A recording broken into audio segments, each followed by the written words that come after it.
Hola, buenas tardes, mi nombre es Pedro Jesús Lara y a continuación voy a hacer un breve análisis acerca del libro de Quédate conmigo de Ayobami Adebayo.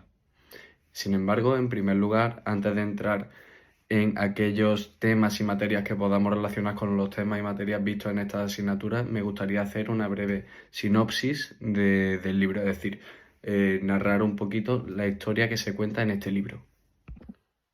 Pues como iba diciendo, en primer lugar tenemos que ubicarnos en Nigeria, ¿de acuerdo? Aproximadamente en torno a los años 80. Y este libro narra la historia de un matrimonio entre Akin y Yehide, que serían los dos protagonistas. Akin y Yehide son dos personas que se conocen y desde un primer momento se enamoran. Sin embargo, Yehide desde un primer momento también le establece algo claro a Akin, y es que ella no está a favor de la poligamia. Aquí es donde podemos empezar a ver un tema que luego posteriormente trataremos, que es la poligamia y este enfrentamiento entre la monogamia más occidental y poligamia, que es una tradición que aún se daba en esa época en África.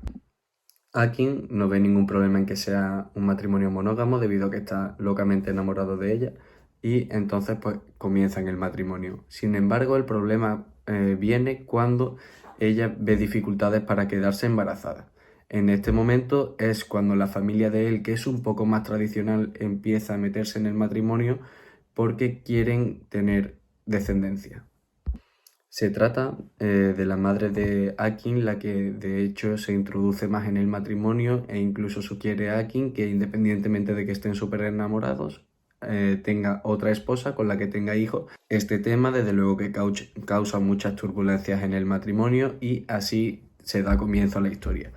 Posteriormente vemos cómo efectivamente Akin se casa con una persona llamada Fumi, se casa con ella, eso sí, respetando a Yehide debido a que ella ha sido la única que ha aceptado no irse a vivir a la casa con el matrimonio. Yehide en ese momento comienza a estar cada vez aún más desesperada, incluso llegando a recurrir a rituales para quedarse embarazada.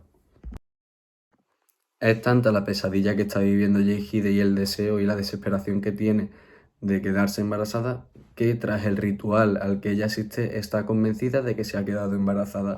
Esto también provoca una serie de turbulencias y finalmente resulta que es un embarazo psicológico. Tras este momento, la realidad es que el matrimonio no se encuentra muy bien. Akin y Yehide han discutido mucho durante el embarazo psicológico de Yehide debido a que Akin sabía que no la había tocado a ella y ella estaba convencida de que sí, de que estaba embarazada y no entendía por qué Akin no se lo creía. Y al mismo tiempo es relevante decir que Akin tampoco ha tocado a Fumi y la suegra de Yehide se lo reprocha a la propia Yehide. Es en este punto de la historia cuando la realidad es que empieza a complicarse un poco toda la trama. Yeihide se acuesta con el hermano de su esposo, se queda embarazada. Justo después del parto del hijo, el propio Akin asesina a su segunda esposa, que es Fumi. El niño fallece, Yeihide sigue acostándose con Dotun, el hermano de Akin, y se queda embarazada nuevamente. El niño también muere. Y es así como Yeihide, la realidad es que pierde la paciencia y se desespera completamente, es decir, cree que ella no va a ser capaz nunca de darle un hijo a Akin y entra, por decirlo así, en una gran depresión. Finalmente, tras toda esta trama, se descubre que fue el propio Akin el que le pidió a Dotun, a su hermano, que se acostara con Yeihide para que ella pudiera concebir un hijo, porque la realidad es que Akin era impotente, por eso tampoco se había acostado nunca con Fumi. Yeihide también se entera de esto, lo cual provoca la ruptura total del matrimonio, que aún se agrava más cuando Akin descubre a Yeihide acostándose con su propio hermano. Y ya para ir finalizando, porque si no el vídeo se haría eterno, es en este punto cuando Yeihide se vuelve a quedar embarazada de Dotun.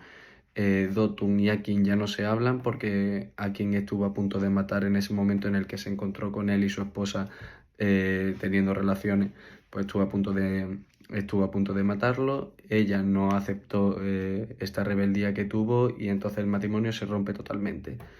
justo después de que naciera la hija, resulta que la hija tiene el mismo problema que tenía su hijo anterior, por el cual el hijo anterior falleció. Entonces ya Yehide, que está desesperada, ve como su último hijo, por decirlo así, tiene un ataque similar al ataque por el cual murió su hijo anterior y decide abandonar a la familia porque ya no tiene relación con Akin. Ella creía que iba a perder al hijo y cree que no tiene nada sentido.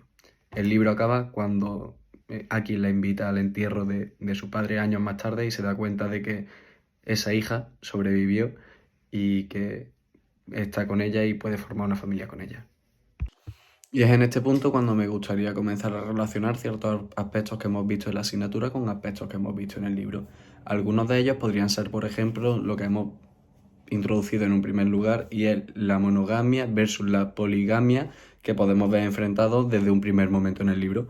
Por un lado vemos a Yeihide, la cual opta por ser una única esposa ya que había vivido desgraciadamente en su familia anterior con sus madres y su padre lo que era la poligamia y no estaba de acuerdo con ella, y por otro lado la familia de Akin que ve cómo su hijo no va a tener descendencia y ve como una opción muy factible el hecho de que él tenga más esposas para que a estas esposas les den un hijo a pesar de que su amor sea Yeihide. Otro de los aspectos que me gustaría destacar, por ejemplo, serían los rituales, los misticismos que también relacionamos con la cultura africana en muchas ocasiones, y es que, por ejemplo, Yeihide opta por este tipo de rituales cuando ella se encuentra en un estado total de desesperación para quedarse embarazada. Algunas personas de su entorno le recomiendan irse a una montaña donde se puede quedar embarazada gracias a estos ritos y ella posteriormente, después de hacerlo en un ritual un tanto oscuro, pues cree que se ha quedado embarazada. En estos dos aspectos y en continuos matices que podemos ver a través del libro, podemos observar cómo se enfrentan, por un lado, la cultura que impregnó este país debido al colonialismo británico, por ejemplo, la monogamia, por ejemplo, el trabajo que tiene Akin, o incluso el trabajo que tiene también Yehide, que tiene una peluquería, es decir, una mujer que trabaja, un hombre que trabaja en un banco, que es director del mismo, con otra partes que serían más de la cultura africana, como sería, por ejemplo, la poligamia, como sería, por ejemplo, el hecho de los ritos y los misticismos. Y todos estos acontecimientos, toda esta trama y estos aspectos los podemos ver a lo largo de una continua inestabilidad política, que es algo donde de verdad me gustaría centrarme. Y es que la inestabilidad política en la época postcolonial africana fue algo continuo. De esta manera podemos ver, por ejemplo, cómo se van produciendo diversos golpes de Estado, situaciones muy conversas en Nigeria, gobiernos corruptos, etcétera, que si no se centra tanto el libro en estos aspectos, sí podemos vislumbrar cómo estos ocurren realmente. Esta inestabilidad política, corrupción, golpes de Estado, que como digo se van viendo a lo largo del libro, podemos ver que son una de las peores herencias que se quedaron en la época postcolonial después de que los países occidentales se salieran de estos países africanos sin dejar ningún medio para que estos países se estructuraran en unos países que pudieran llegar a ser países políticamente, económicamente sostenibles en el tiempo.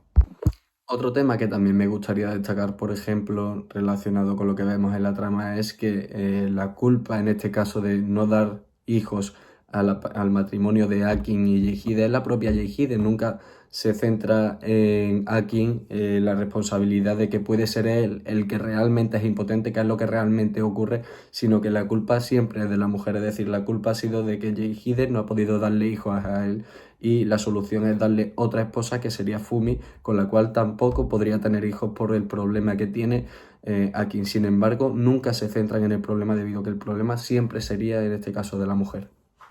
Finalmente, y a modo de conclusión, sí me gustaría opinar que realmente a través de la lectura de este libro me he podido introducir o incluso respirar lo que es la sociedad nigeriana en esta época postcolonial, en la cual podemos entrever elementos tanto de la cultura africana, como podría ser la poligamia, como podría ser estos ritos, misticismo, o una sociedad un tanto tradicional, al mismo tiempo que podemos ver también ciertos elementos propios de un país en desarrollo, como podría ser, por ejemplo, la existencia de de empresarios, de empresarias como la propia Jay Hide, una gran cantidad de médicos que en este caso se ven al mismo tiempo que ellos van teniendo problemas para tener hijos debido a que van acudiendo a médicos, incluso a psicólogos.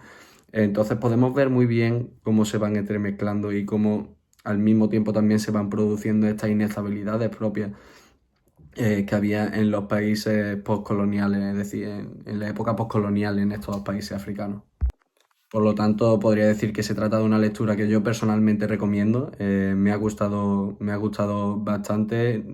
Aparte de ser una lectura que me ha aportado elementos teóricos, me parece también una lectura bastante entretenida, con la cual se me ha hecho cero, es decir, se me ha pasado el tiempo volando.